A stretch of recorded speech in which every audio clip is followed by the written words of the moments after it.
Most players think if you just copy a solver, you can't lose. So I'm going to try it at low stakes. This thing has every 200 big blind preflop chart, and it weighs more than my laptop. I've spent years inside solvers. Our whole system was built for them, but in my very biased opinion, almost nobody actually uses them in the right way. So here's the experiment. I'll play 2 full low stakes sessions, trying to mimic perfect equilibrium in every single hand. Pre-flop, I'll use my GTO charts as long as the table lets me, but post-flop, I'm on my own, trying to do my best to guess what a solver would do at equilibrium. I'll probably butcher it, but I'm going to do my best to stay absolutely perfectly balanced. What happens when I have to call a huge bet against a guy who's never bluffed in his life just because I've got good unblockers, or when I have to check back the nuts against a massive calling station because I need to protect my checking range? This isn't anti-solver content. I love solvers more than anyone. But let's see if copying them is really the best way for you to win the most. All right, guys, let's jump into the hand. Step 1, I'm going to show you how I played the hand in my attempt to emulate GTO at equilibrium. Hint, probably not very good. Step 2, I'm going to show you what equilibrium in this spot actually looks like, or I'm going to try. If it's possible, you'll see why. And then step 3, I'm going to show you how I would have actually played the hand if I was trying to win the most amount of money instead of trying to emulate a solver at equilibrium. So let's get into the hands. All right, so very first hand here, we're playing 5-5. The $10 straddle is on.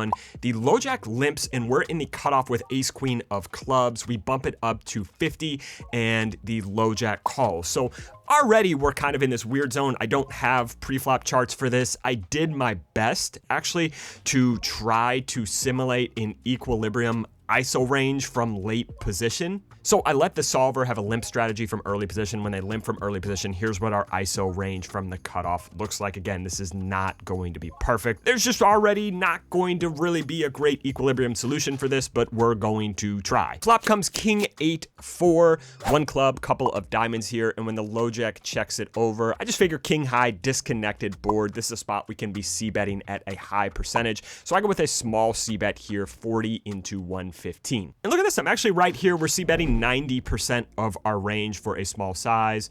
We see ace queen of clubs gets c-bet at about a 74% frequency here on this flop. So we're on the right track. Turn is a 6 of hearts, and when the low jack checks it over, I think in this spot we've just got sufficient showdown value. I think this hand's probably just going to be a high frequency check back, so I elect to check this back. And look at this in the solver, ace queen of clubs, pure check back on the turn. So far, so good.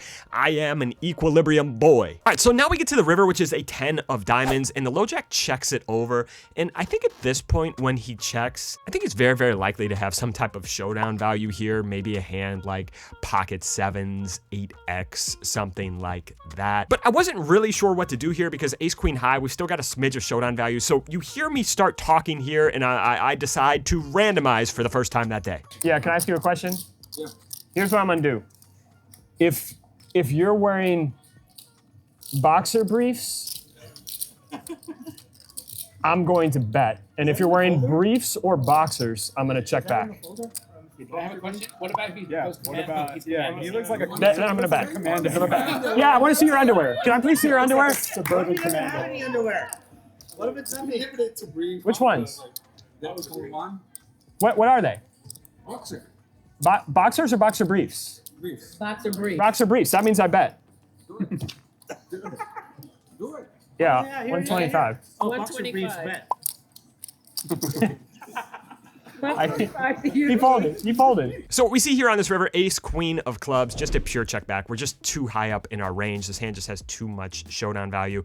And when villain checks on the river, he's going to have some flushes. He's going to have some 2-pair. His range is going to be protected in equilibrium here. We see the worst ace X we start turning into a bluff is a hand like ace 7 here. Ace queen just too good to turn into a bluff. In equilibrium, think I did okay pre-flop. Really, there's not really much way to know. C-bet, I think on the flop is good. Turn check back is good. River, I think we probably don't randomize here. We just check this back in equilibrium. In all actuality, how I would actually play this hand on the river once our opponent checks, I would just always overbet here as their checking range is not protected. Villains at this level, when they make a flush on the river after check calling on the flop and the turn goes check check, they just come out and bet the river. Their range on this river going to be insanely crippled, insanely capped. So even though we have ace queen high, I think we can turn this into a bluff and just get all of his showdown value to fold here. I think we can even get hands like king X to fold here. So I would actually, if I was really playing the spot trying to win the most money, just go with a big boy overbet here. I think our opponent just never has a flush. At best,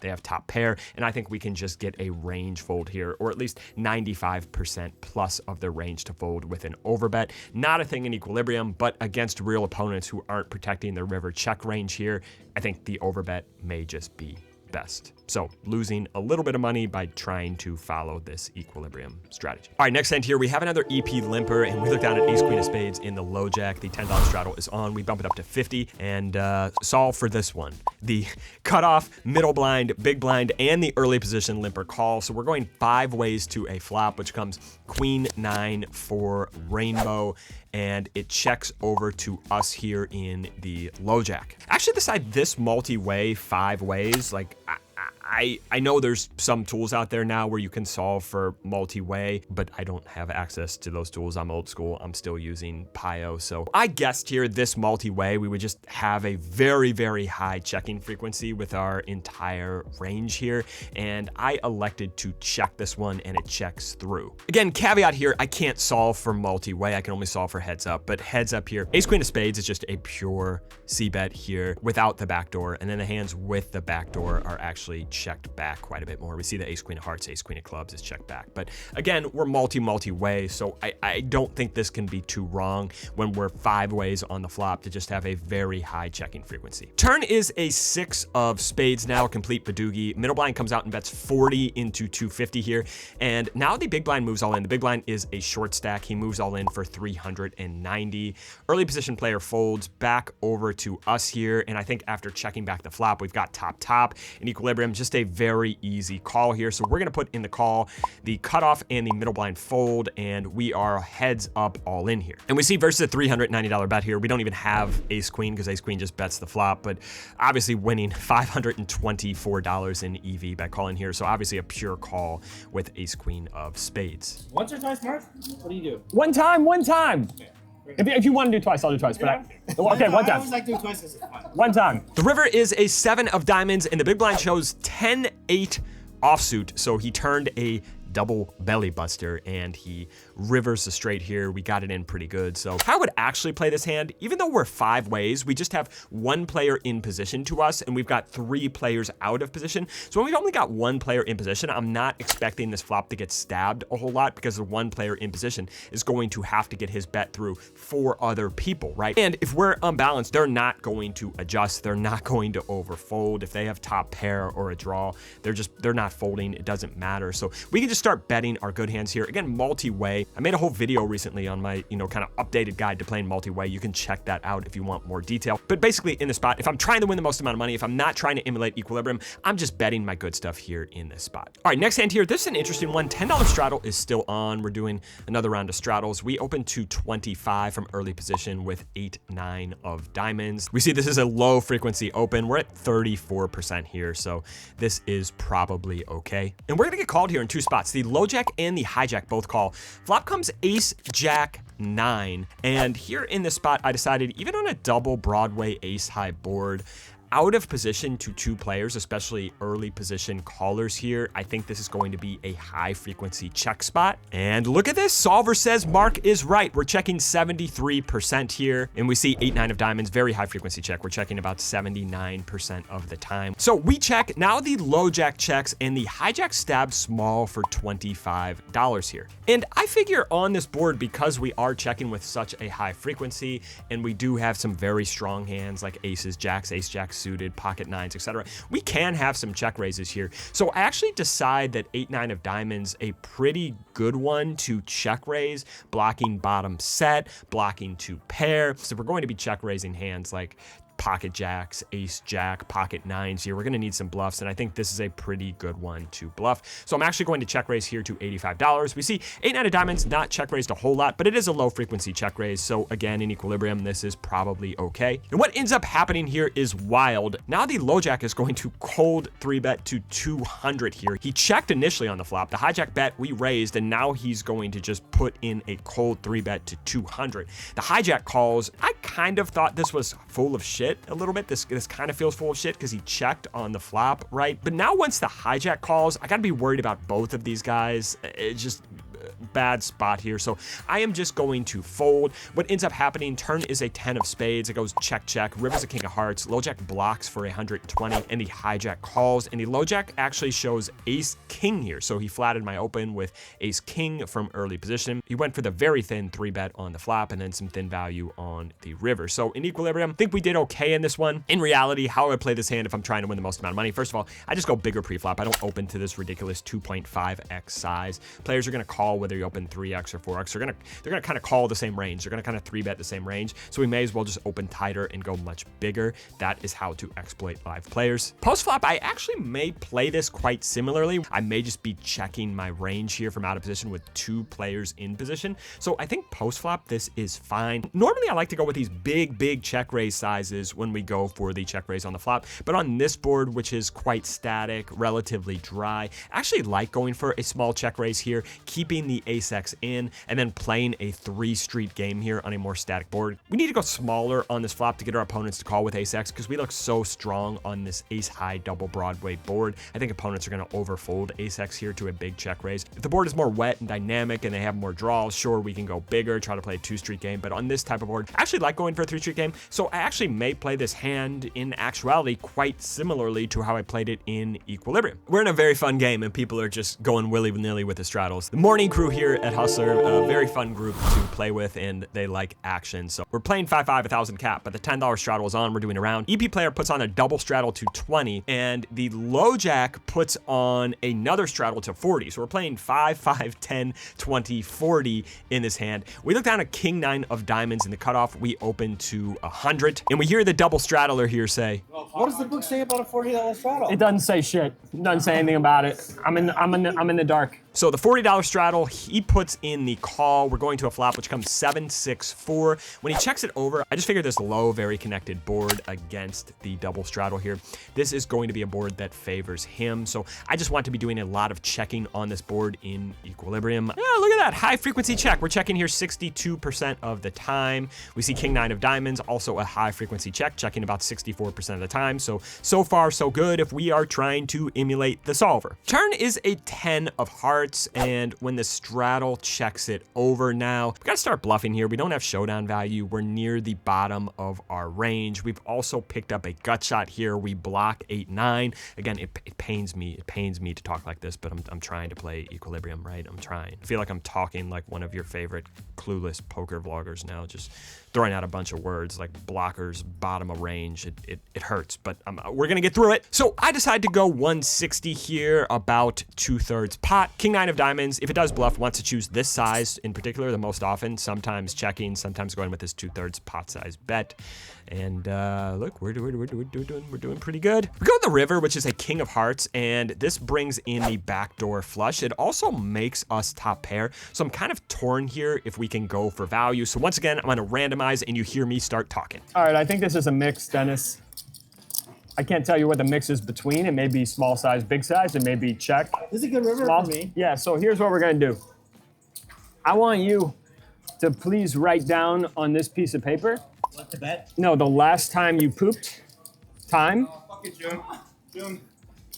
Just write it, please. I don't know. It's a little embarrassing. Just write it. Just write it down. Yeah, just write it down. Don't show me. It's pretty bad. Just write it, quick. We're taking too much.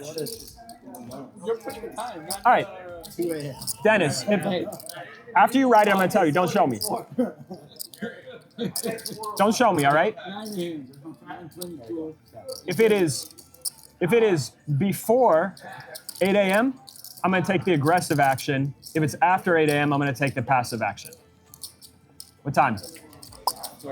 No, before. After. No, that's after 6 p.m. Yeah, but he said before. No, before 8 a.m. That's before. Before. Yes, So I take the aggressive action, right? yes. All right, so he hasn't pooped in a while, so we decide we're going to take the aggressive action here. Instead of checking back, we're actually gonna go for value. We go 300 here, and let's pause, let's look at equilibrium. We see king 9 of diamonds, a pure check back, so I just blundered this. This is too thin when the backdoor flush comes in here. We see the worst hand that bets for value on this river is a hand like pocket ace aces in overpair. Even hands like king, queen are checking back here. Aces is the worst hand that gets value bet, particularly aces with the ace of hearts. But what do you know? He puts in the snap call, we show, and we are good. In equilibrium, we're supposed to polarize on this river. We don't really have $300 bets. We either go all in or we check back. The solver doesn't really use this middling $300 size, so I blunder this. In reality, on this flop, we check back. I think we can just range bet against opponents who are going to be too wide and too weak from the triple straddle, double straddle, whatever it is here. They're going to fast play too much. We can just range bet. We don't have to worry that this board isn't good for our range here. They're not going to punish us on this river. Played it like I may actually play it here and go for value. I think this size pretty good, maybe even a little bigger. We get snap called by worse on this river. So, and the reason why you can go thin is they're not going to punish you, especially when you choose these smaller sizes. They're not going to check raise and turn hands into bluffs nearly as much as they should. They're going to call just a little bit too much, especially to these smaller sizes. So the bet on the river against live opponents going to be good. All right, this next one is a doozy. All right, playing straight 5-5 now. We open to 15 in the cutoff with 9-7 of diamonds. The button and the big blind call. So we're going 3 ways to a flop, which comes 10-5-4 with a couple of diamonds here. When the big blind checks it over, I figured this is a mix, sometimes bet, sometimes check. Again, multi-way, who really knows? But in equilibrium, if we are heads up, we see this spot is pretty much mixed. We see 45% bet, 55% check, 9-7 of diamonds, more check than bet, but nearly 40% bet. So I don't think a mistake is being made by betting here in this spot. We go 15, both the button and the big blind call, turns the queen of diamonds, giving us the flush, and now the big blind checks it over. And in this spot, I wasn't really sure what to do. I figured maybe a small bet was okay, maybe a check was okay. I really didn't know. So I decided to check here, and now the button goes 35 and the big blind calls. So we see here in equilibrium on this turn, our range is split, mostly small bet or checking. I was correct there, but 9-7, if you give it the option, the solver actually prefers the big bet. I don't think we're losing really any EV here by just going small bet or check. So I think small bet is probably best here. You see 9-7 diamonds almost never checked with his baby flush. So I think small bet probably outperforms the check here in equilibrium because that's what the solver is preferring to do at a very high frequency. And once there is a bet and a call here, we see 9-7 of diamonds, sometimes called, sometimes raised. So this is a mix. Again, it looks fine raising here. So we go for the raise. We go to 150. The button folds. He actually gets out of the way. And now the big blind clicks it. The big blind clicks it to 300, right? So he called the $35 bet next to act. We raise, and now he puts in a min raise, leaving himself only about 170 behind. And you hear me start talking here into the mic. This is the spot where we'd be snap folding, guys, but well, we're trying to play equilibrium today. So you hear me say it in equilibrium. Obviously, this probably can never be a fold. In actuality, in the in game, this is just an easy snap fold, guys. This is just a slam dunk snap fold. To give this guy credit here, right? Sometimes he does have the ace high flush, but we got to give him a little bit of credit in this spot. I think he could also have the ace high flush. But in equilibrium, we can't fold. There was no way to get the solver to min click here and only leave 170 behind. But we see here 9-7 of diamonds to a shove here is just a pure call. You see we're winning $291 in EV by calling here. This is not even close to a fold. So of course, I just put in the money here. There's only $170 more. The big blind calls. You hear me say, I lose.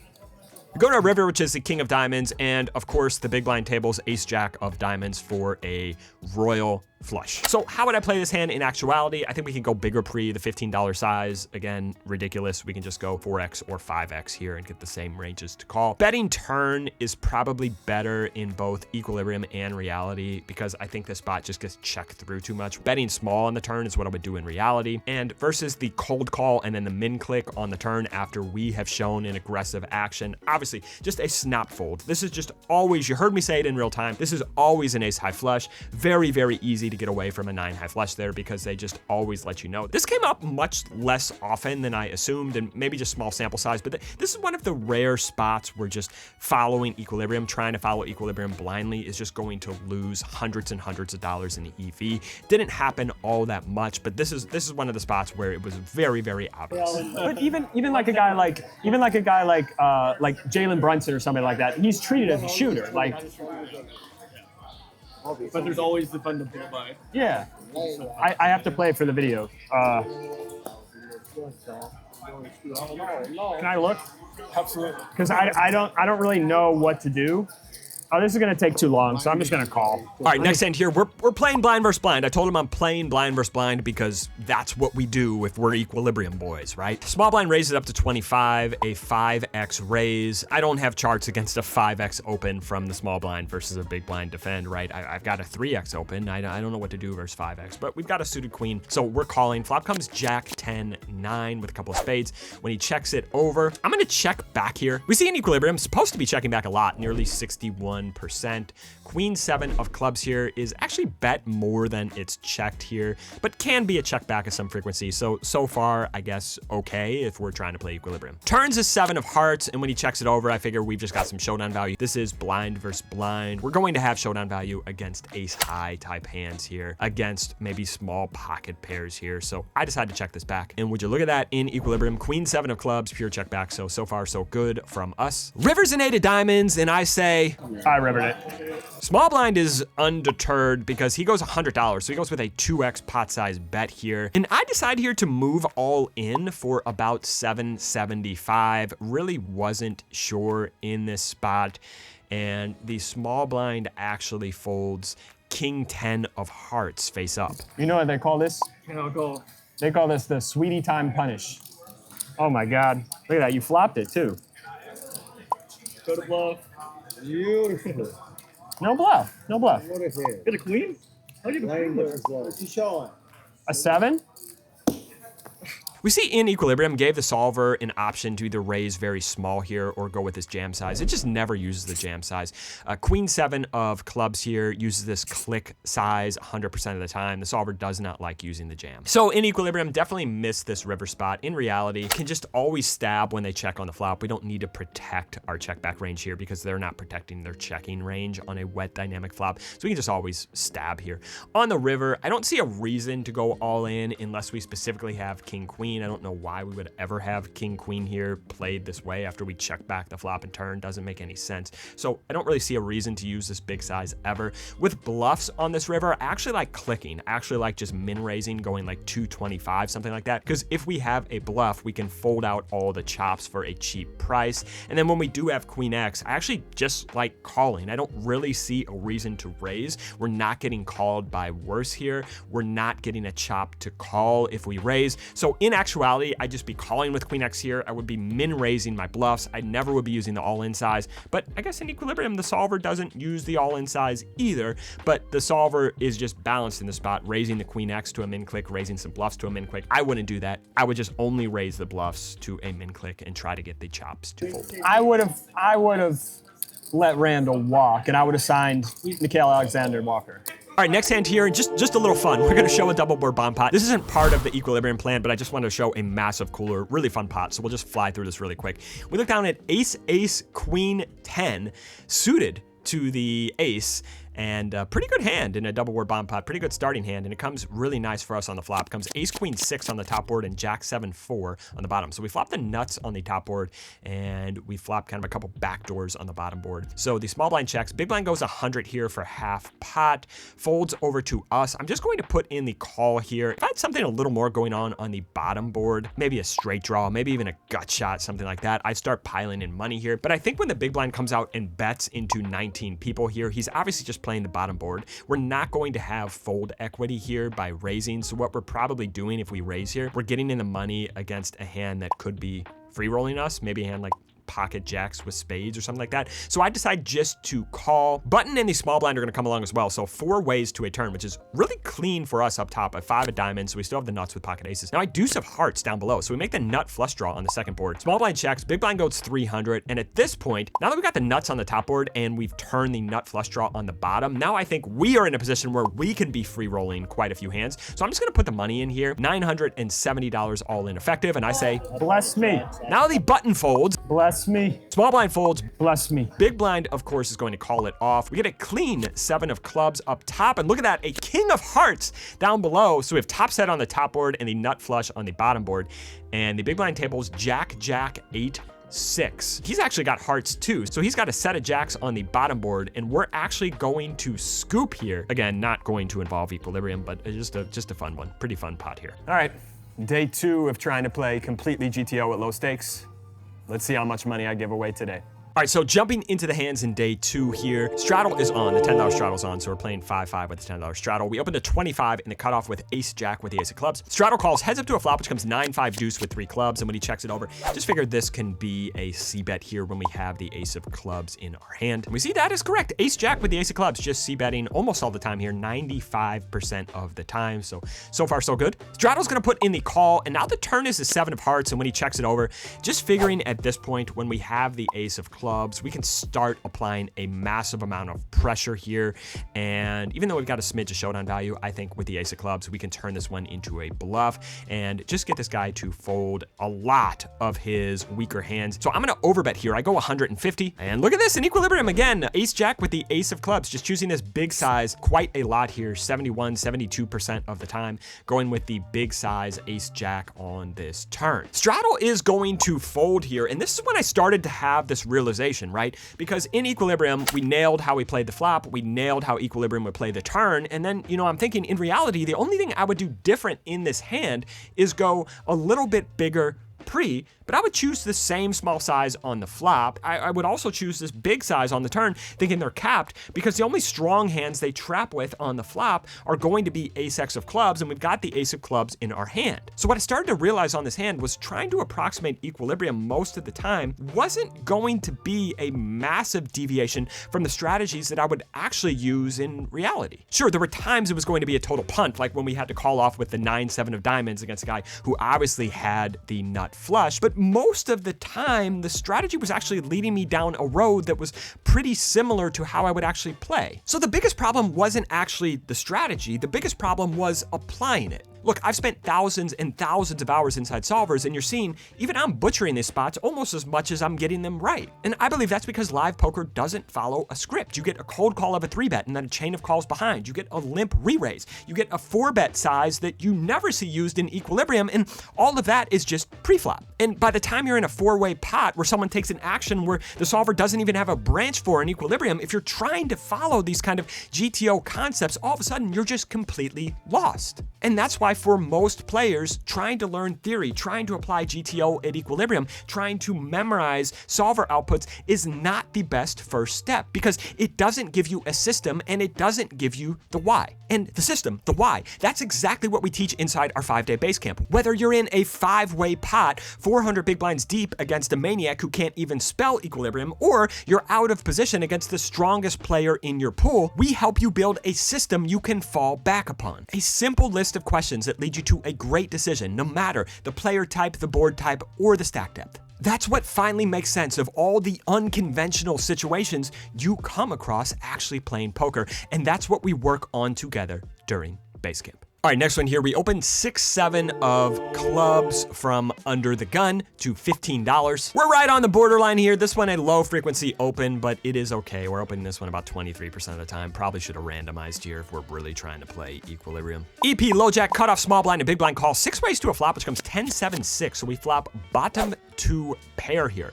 And when it checks over to us, we've got 1, 2, 3 players in position to us on kind of a damp, dynamic board. So what am I talking about? That's my actual thinking. In equilibrium, we're multi-way on a low connected board. So this is going to be a high frequency check, right? I check. Would you look at that? 6-7 of clubs, a high frequency bet. What do I know?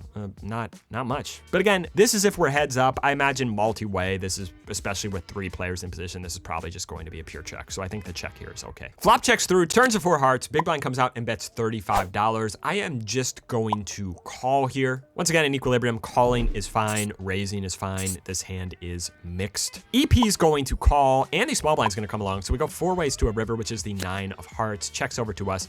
I think this one is a little bit too thin. We see here in equilibrium, if we're heads up, 7-6 of clubs actually bet here, but this doesn't take into account we're 4 ways. So I think 4 ways, if we were able to input this into the solver would be finding quite a few checks here. It checks through. Small blind table's a 9. We show our hand. Everybody else mucks. We win, and I say, It pains me. You got him. It pains me to have to play this way.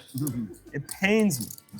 In actuality, if I was playing this hand not trying to approximate equilibrium, bigger pre, right? Not opening to $15. We could just bet the flop here. I think even though we've got multiple players in position to us, we got 1, 2, 3 players in position to us.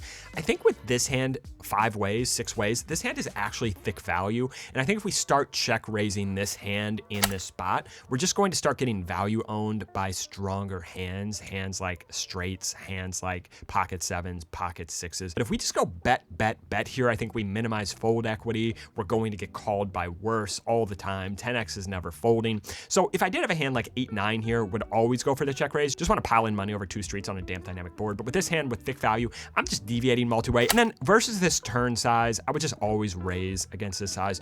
I don't think this is going to be straights. I think this is going to be a lot of pair plus hands, maybe some flush draws. Don't think those hands are folding. We just raise here all the time in reality. And then on the river, again, we can just go much more thinly than the solver would. I think we can just block, maybe go $80, $100, something like that, and get called by worse, get called by 10x all the time. Jacob, penis time. Oh. How do we do that? Yes. It's 11. Huh? It's 11:47. Oh, that's a great time. Take off your shirt. What the fuck is this song about? I heard penis time. Is that No. I heard it right? No. What did he say? You know what you said. I heard penis time. You heard penis time? All right, next hand, straddle is on. We open to 25, 2.5x in the low jack here with king, queen off. The button calls. Flop comes ace, 5, 3. On these ace low low boards, I am pretty sure, especially out of position, we're supposed to be checking at a very high frequency. So I'm going to check here. And would you look at that? 99% check here. And this one's actually going to be accurate. I actually have equilibrium ranges for this. I have low jack versus a button flat range, and we're playing heads up. So look, we're going to be able to look at this one with complete accuracy. We go to turn, which is a queen of clubs. We've got second pair here, and I think this is going to be a pure check, so I'm going to check again. And equilibrium, pure check. So we are 2 for 2 here so far, and he is going to check it back. River is an 8 of hearts, and at this point, I think we can start betting for value. I elect to go 15. I think this is going to be the size that we're supposed to choose. And we do see in solver world, the $15 size is the size we are, in fact, supposed to use here. So nailed this one. Again, it's just an easier spot when we are heads up. This is a spot you can study when we open early position and the button flats. Like this one was much easier for me to kind of find the equilibrium solution here. So the button is going to put in the call. We table our hand, we show, and you hear me say once again, I hate it. It's killing me. It's killing me. reality, I would open this hand bigger. I would play the same way probably to the river with check flop, check turn. And I think on the river, we can just go much bigger, maybe $50 here. And the reason why absolute size matters a lot more than relative size when you are playing live, right? The reason why that is, this pot is very, very small. It's only $65. Even if we go $50, that's still a very small bet for the size of the game. They don't care that $50 is 70% or 80% pot or whatever. They care that it's $50. So I think the same range that calls 15 is probably calling 50. Again, in solver land, that isn't a thing, but in reality, if you're trying to make the most amount of money, that's what I would actually do in this hand.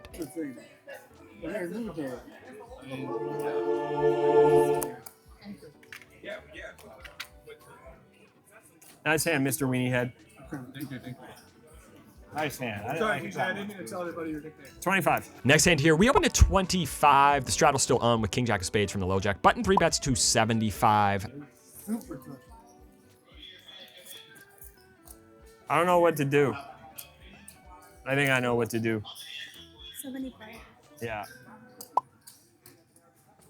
Flop comes 9-7-4 with 3 hearts. We check it over, he checks it back, turns at 3 of diamonds, and at this point, we are at nearly the bottom of our range. We have nothing going on, so I think we probably want to start bluffing here. I bet 100. When we see when the solver does bet, it actually likes his 2/3 pot size. I give it the option to choose a smaller size too. Never really uses this.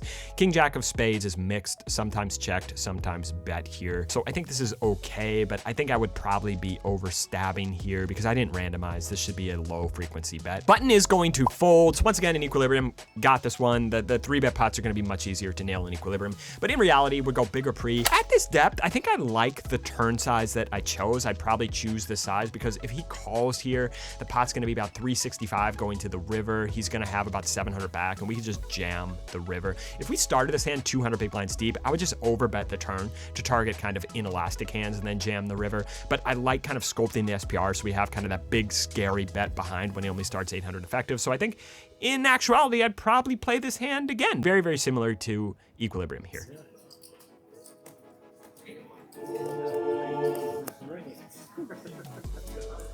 All right, next one. This is a fun one. We open to 25. The cutoff calls. We're heads up here, and the flop comes Queen, Jack, 8. I am going to check it here. I think this is going to be a high frequency check, especially with pocket 10s here. And look at that. 10s checking about 80% of the time, somewhere in that vicinity. He's going to check it back. We go to a turn, which is the 6 of spades. We're going to check it over again. And 10s, once again, almost pure checking here on this turn. Our opponent goes 35, small bet here, and we see 10s are almost pure continuing. There's some raises starting to be mixed in, but mostly call. So we are going to call. River, 4 of hearts. We check it over once again. Now our opponent goes $100. And in this spot, equilibrium again, I thought this would be a mixed spot. So I decided to randomize, and here we go off with these shenanigans. All right, here's what we're gonna do. Can you help me, Sammy? Yes, sir. All right, I need you to write down, don't tell me. I need you to write down who you think has the cutest belly button at the table. Don't tell me. Please write it down. Is the dealer included or just No dealer. Has to be a player at the table. Just put the seat. But I don't know the name. All right. Just put the seat number. Put the seat number. I know exactly who it is. I just don't know who. Oh, he's like, ah, pretty cool. All right, don't tell me, all right? If it's seat 1 through 4, I am going to take a less aggressive action. If it's seat 5 through 8, I'm going to take the most aggressive action. What seat is it? No, 4. It's 4. Right, yeah. But it was So 4. therefore, I take the less aggressive action. So that means I'm just going to call. So our friend picks seat number 4, saying he thinks he has the cutest belly button at the table. So we're going to take the least aggressive action here. We are just going to call, and the cutoff table's Queen 9. We see in equilibrium, this is actually a 3-part mix with a lot more folding than I thought with pocket 10s here. We do see there is some raising, but there's a lot more folding than I thought. Never really considered folding. Thought this was close between raising and calling. So blundered this one a little bit on this river. In actuality, again, I would go bigger pre. Flop check is good. Turn check is good, I think. And then this line, I think, is massively under bluffed on a dry board, especially for the big river size. I think when they check back the flop and then start betting the turn and then they bet the river, I think when the board is a little bit on the drier side, the board's a little bit more on the static side, I think they do have some traps that check back the flop, but I think the range is a lot less capped than if the flop was Queen 7 8 with a flush draw. I think they would just always bet their Queen X, always bet their good hands. This board, not so sure. And versus the big size on the river, I think this is going to be massively under bluffed. They're going to have to find more bluffs than just spade draws here, and I don't think that happens. And I think when they do have the spade draws, they actually maybe give up on the river sometimes or choose even a smaller size. I would just check fold this river. I would never check raise this river on a static kind of dry board when they can have some traps. If the board was more wet and dynamic on the flop, I would just turn everything into a bluff on this river, just figuring they can't have any strong hands getting to the river, but that's not the case. I would just always be check folding here. I own this. Is that what it's about? It's about ownership? More than anything? Or what? What do you think? No, it's just like it's nice. All right, next one here. Low jack goes 20. We look down at pocket aces, second best hand in poker in the cutoff. We're going to bump it up to 60. Now the middle blind puts in a cold 4-bet, and he goes 130. He only started this hand about 500 effective, so he leaves himself only about 370 behind. The low jack folds, and in this spot, I just thought in position at this stack depth, maybe we have some traps with pocket aces. So I sim the spot, and that is not correct. Aces just always get 4-bet jammed against this size, even at this stack depth. Our flats here are going to be low frequency flats, hands like jacks, 10s, ace queen suited, ace king off, stuff like that. But I just called. Flop comes jack, jack, 10, and the middle blind goes all in as the flop is being dealt before the flop's even out there. So we got aces. We're calling it off, obviously. Turns a 10, double pairing the board. River is a 4. We are going to show, and you hear me say here. You see that, Jacob? I wasn't allowed to go all in pre-flop. True. Thank you. Wait a minute. That means I should be even less money. It hurts. That's Jacob I'm talking to, by the way, who's going to be the star of our next vlog series. He's trying to turn his bankroll from zero, literally $0. He gets a construction job, working construction, trying to turn his bankroll from $0 into $100K in 1 year. So that is coming very, very soon. That's our next kind of vlog series here on YouTube. He's at the table. He didn't play this hand against me, but I'm talking to him. That's who I'm talking to when I say Jacob. So in equilibrium here, I thought we'd trap aces at some depth, but that is not the case. Aces are just almost always jammed. jammed here. In reality, we just put the money in. When a player cold 4-bets, especially at this level, they are just massively under bluffing. They cold call when they have hands like jacks or ace king or whatever. So when they put in the money, particularly to this min click size, it's going to be heavily weighted towards hands like kings, right? When we have aces here. So just put in the money pre-flop. We can just be massively unbalanced here. We don't need any 5-bet jam bluffs, right? We can just be unbalanced. And when they do choose the size, if we do have a hand like jacks or tens or something like that, probably just a pure fold in position here, in actuality, not in equilibrium. What's the second half? What's the second half? Bulbous. No. Ball. You already forgot. Benumbus. Benumbus. Well, if it was on my head, I wouldn't forget. I thought that was the whole reason why we'd have to do that. So I wouldn't forget.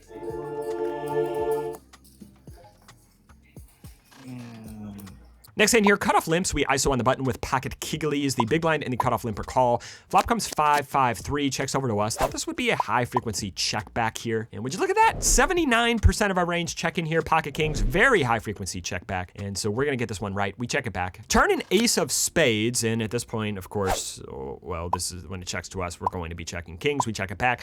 River an 8 of spades and checks over to us. I think this is probably too thin to bet. We see kings in equilibrium, just a pure check back on this river. We check it back. The cutoff table is ace-3 offsuit in equilibrium. We nailed this one. In reality, we just go bigger pre. Would always c-bet the flop. They're not punishing us. They're not finding enough check raise bluffs, but the turn and river was okay here. We just always c-bet this flop in equilibrium and choose a much larger size pre when there is a limper.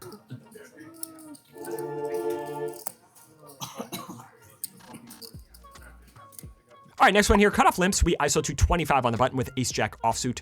Big blind now puts in the 3-bet to $100. And when it folds back to us, we're gonna consult our handy dandy charts here. Ask the player in the hand, he didn't mind. And we notice ace jack off is gonna be a 4-bet here at a high frequency. So we're gonna put in the 4-bet. We go 225. Big blind calls. Flop comes queen 7-5. When he checks it over, just gonna use a small size here, just under quarter pot. We go 110. We see in equilibrium. This is pretty good.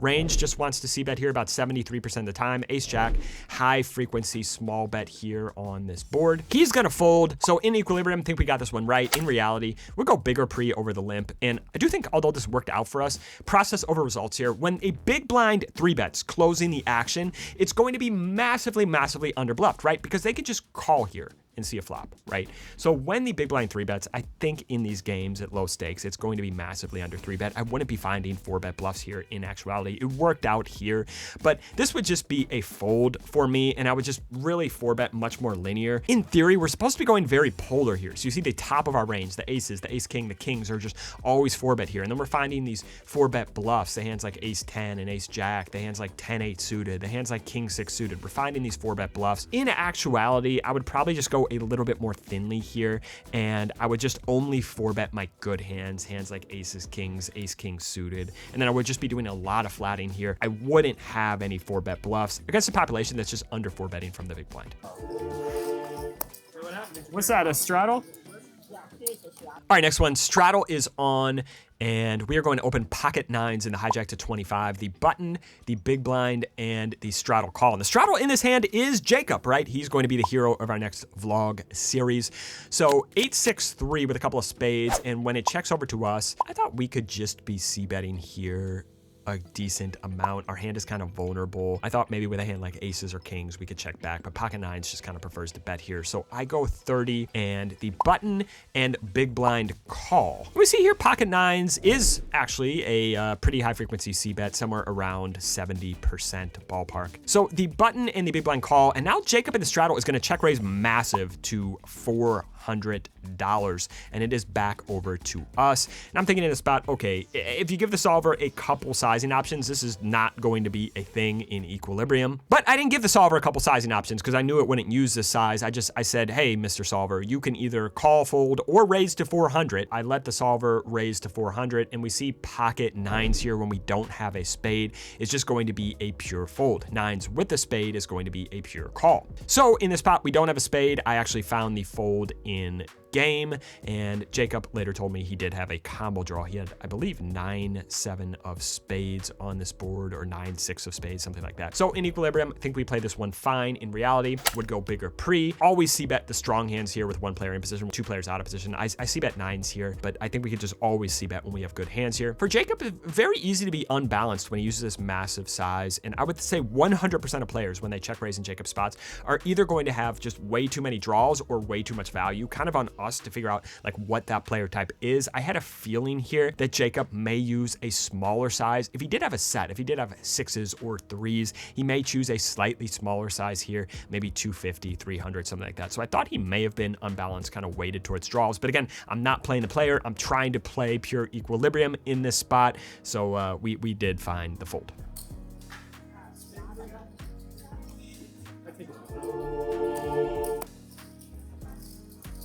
Next hand, $10 straddle is on again. We opened a 25 in the hijack with Jack 10 offsuit. The button calls, heads up to a flop, which comes King 4 deuce disconnected. I decided to check, and if I could have this one back, I think I could find the bet here. Just these like king high disconnected boards. C-bet at a high frequency. This is one of the rare board types that even out of position in a single raise pot just gets C-bet a lot. Again, if this was like ace 4 deuce, pure check, but the king 4 deuce gets C-bet quite a bit here. I checked, and we see here Jack 10 off. Supposed to be c-bet at a high frequency, so I missed this one. Turn now at 3 of diamonds, bringing a backdoor flush draw. I decided to bet here. I went $40. And we see in equilibrium, Jack 10 with diamonds is bet on this turn at a high frequency. We're gonna get called. River is the Jack of clubs, and I ask the player If his middle name is a N or later, I bet. If it's an M or earlier, I check. What's your middle name? What's your middle name? I'll tell you after the hand is over. Oh my God, I gotta randomize. I'm gonna have to do something else to randomize it. Have a minute. You don't have a middle name? Well, I didn't account for that. Fuck, well, we're just gonna have to,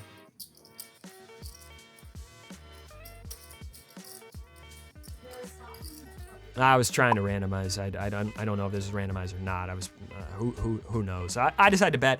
I go $50 here. We see Jack 10, just a pure bet here in equilibrium for the small size. Solver just likes using the 1/3 pot size here with Jack 10. So we found it. We found it in equilibrium. We get called. We show our hand. We're good. In reality, we just go bigger pre. We'd probably just overbet this turn instead of choosing like a 2/3 pot size. I think their flop check back range is not protected enough. Even though they do have some traps on a king high disconnected board sometimes, I think their range is just not protected enough, and we can just overbet on this turn. I think the river size is actually nice. In actuality, I think the size we chose is going to be the size I would actually use if I was trying to win the most amount of money. So overall, this hand pretty close. Next one here, $10 straddle is on. The button opens to 35. We look down at JJ Redick's in the small blind. We are going to 3-bet. We make it 140. Straddle folds, and now something unexpected happens. The button moves all in for 970 effective. And you see me consulting the binder. We don't have charts for when they just 4-bet jam to this size. If they click it to 280, we're calling. We're in there, but. Consult the charts. The chart says call versus a 4-bet. Obviously don't have the size, but whatever. Don't think less than 100 big blinds deep, wide configuration, I can fold jacks here. So I put in the call.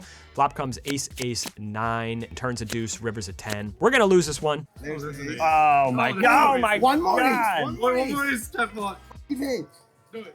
Ace. Oh, that was close. Ace. You win. Slow roll. Oh my God, you win. That's my hand. Okay. That's my hand. Do I make the vlog? Can I come? Yeah. You want to be in there? I want my daughter to see this. Here, lean in this way. Come in over here. You're on that. There's the camera.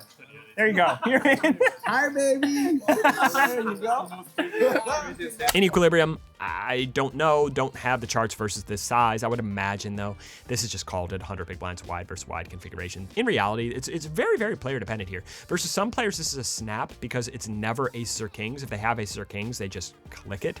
Right? Versus other players, it's a snap fold because when they choose this size and just go all in, they're terrified and they just only have kings plus. Against this particular player, obviously just going to be a snap. He shows up with a hand like ace queen offsuit here, so obviously going to be a snap. And I think this particular player is the type when he does have a hand like kings or aces to just kind of click this. All right, next hand here, another hand versus Jacob, who is in the straddle here. He straddles to 10. We open to 25 with ace jack of clubs in the hijack, and Jacob is going to call. Flop comes ace queen 10, and when he checks it over. I like to go with a small c-bet size here. I go 15. Gave the solver an option to either go with an overbet or a small size here. Solver liked the small size, particularly with our hand, using the small size 92% of the time. Go to a turn, which is a 7 of clubs, giving us a flush draw to go along with our top pair. Straddle checks it over, and I go 110 here on this turn. And we see here I got maybe partial. Let's give me partial credit. Let's be generous, okay?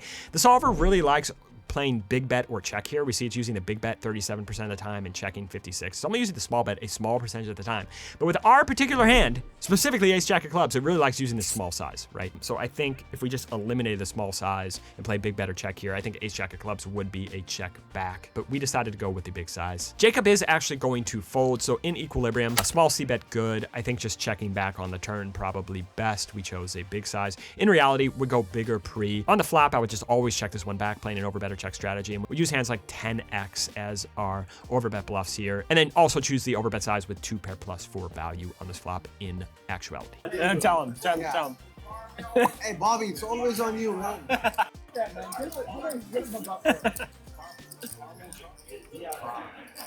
Bobby, Ben, can you play the hand? All right, next one here. Under the gun limps, EP ISOs to 30. We 3-bet to 90 with Jack 10 of clubs. And now the button cold 4-bets to 200. Everybody else gets out of the way, and you hear me kind of going back and forth. I don't think I have a chart for this.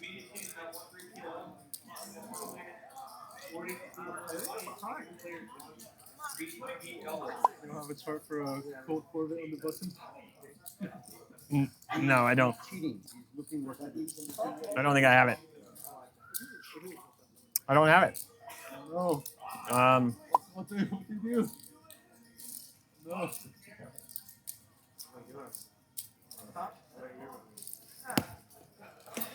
Don't have one. So we're gonna have to guess. Didn't really know what to do here against this min click size. I thought it was close.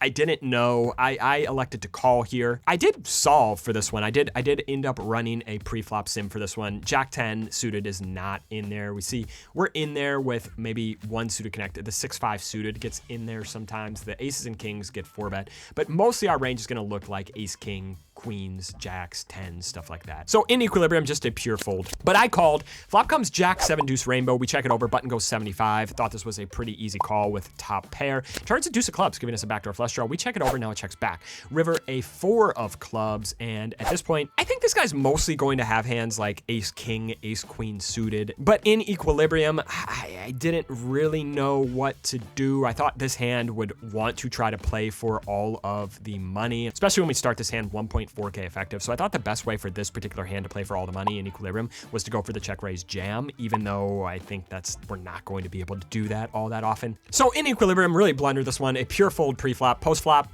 I don't know. You do see on this river, the only flush we really get here with is a hand like ace king of clubs, and this hand just actually wants to come out and overbet 2x pot jam.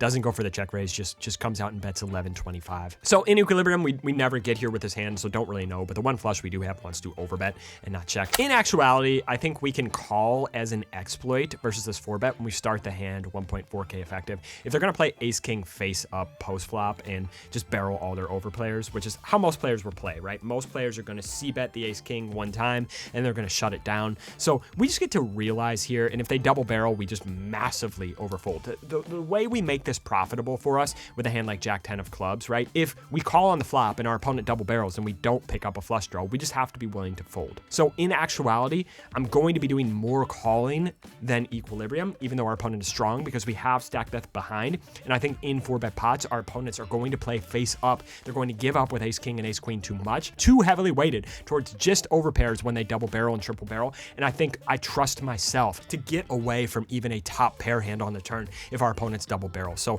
I play this hand probably more like I would in actuality. I think on the river, it's actually close. The two options I like are either checking like we did or just like overbet jamming. I think if our opponent does have ace king, ace queen, 90+% of the time, if we check to them, they just check and give up. If they do have a hand that got a little squeamish on the turn, maybe a hand like queens that slowed down, I think if we checked them on the river, that hand will bet. And because of the stack depth behind, they're probably not folding to a check raise if they do bet queens. But if we just come out in 2x pot jam, I don't think they fold queens either. I guess the question is, do they ever bluff ace king or ace queen here if we check one more time? And I guess, again, going to be player dependent. Okay. Nobody else knows that. So. Okay. I won't tell him. Next hand here, we open Jack 10 in the cutoff to 15. Button, small blind, and big blind call. So we are going 4 ways to a flop. Checks over to us, and I decided 4 ways. I think we should mostly be checking here. King, king, X board, just pretty good for us if we are heads up. But again, I don't have the solution for what to do 4 ways. So I think 4 ways checking here is probably fine. Turns in 9 of hearts. We have the Jack of hearts in our hands when it checks over to us. Gonna start a bluff here. I decided to go small. I go $20. Button calls and the big blind calls. We see this is perfectly fine in equilibrium. Solver likes to use the small size here most of the time, not really choosing the big size. We see Jack 10 with a heart, just betting here sometimes, checking here sometimes. So I think this is fine overall, going for the small bet in equilibrium. Get to the river, which is a Jack of clubs, and it checks over to us. And I thought in equilibrium, this would probably just be a pure check back. So I did elect to check this one back. And we see in equilibrium, yes, it is a pure check back. If you can't beat him, kiss him. All right, so in reality, again, we'll go bigger pre. We'd check on the flop, just like we checked here, to kind of cap the button, because I think when there's a flush draw out there, the button's just always going to bet their king X. When the blinds check on the turn and the big blind checks on the flop, I think everyone is capped here, because when the blinds do have a flush, they just come out and bet on the turn at a high frequency, and the button stabs his flush draws at a high frequency. So in actuality, on this turn, I would just choose a big size, just choose an overbet size, because I think our opponents are mostly capped. And then getting to this river, if we got here in this way, I would just always bet this river for value. They're never going to punish you. They're never going to turn a pair plus a heart into a bluff on this river in a million years. They're going to be calling too much. When recreational players check the river, they're checking a check call. The pot is still small, absolute wise. I think we can always get value on this river in practicality. In equilibrium, it's a check. In real games, always should be a bet here. So the big picture takeaways is equilibrium led me astray a little bit, but not nearly as much as I thought it would.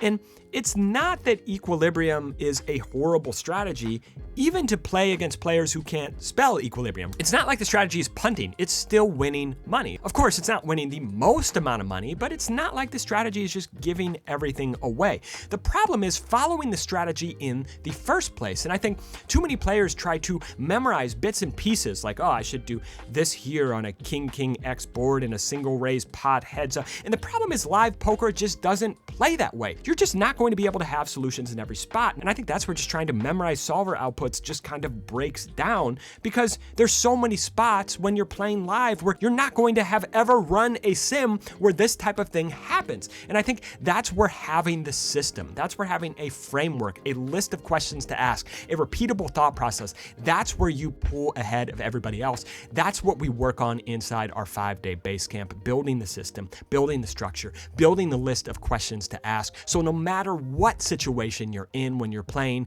you have a good list of questions to ask and you can come to a great answer. All right, guys, hope this video turns you into the biggest boy possible. Thank you and have a gentle day.